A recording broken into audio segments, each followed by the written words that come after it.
جو اپنے رب پر بھروسہ کر لیتا ہے اس کے دل سے خوف اور غم اٹھا لیا جاتا ہے۔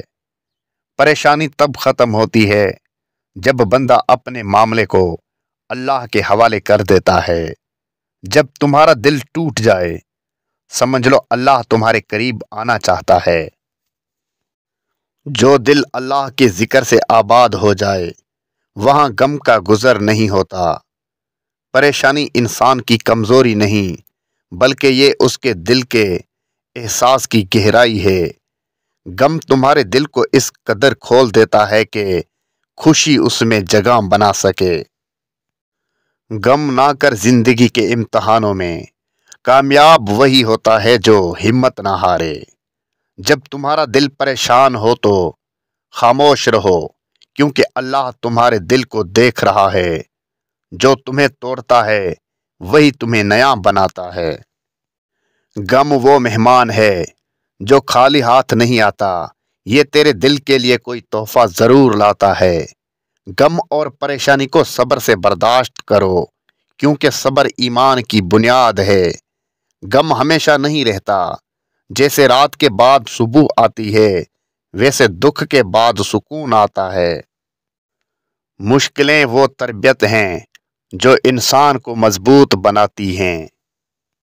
انسان اگر صبر کرنا سیکھ لے تو وہ ہر دکھ پر غالب آ جاتا ہے۔ جو شخص اللہ سے ڈرتا ہے دنیا کی کوئی چیز اسے خوفزدہ نہیں کر سکتی۔ جو کچھ تمہارے ساتھ ہو رہا ہے وہ تمہیں بہتر انسان بنانے کے لیے ہے، نہ کہ توڑنے کے لیے۔ جس درد کو تم سمجھ نہیں پاتے وہ تمہیں نیا راستہ دکھانے آیا ہے۔ جب دل ٹوٹ جاتا ہے تبھی روشنی اندر داخل ہوتی ہے۔ اگر تو اپنے رب پر بھروسہ کر لے تو دنیا کی کوئی چیز تجھے ہرا نہیں سکتی۔ خود ہی کو کر بلند اتنا کہ ہر تقدیر سے پہلے خدا بندے سے خود پوچھے بتا تیری رضا کیا ہے۔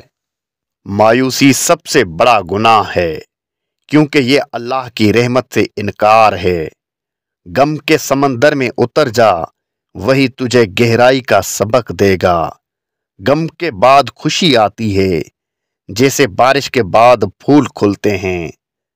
جس نے اپنے رب پر بھروسہ کیا وہ کبھی تنہا نہیں رہا۔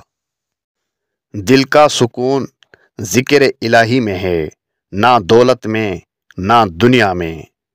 غم وہ چابی ہے جو دل کے بند دروازے کھول دیتی ہے۔ انسان کی اصل طاقت اس کا صبر ہے، نہ کہ اس کی آواز یا غصہ۔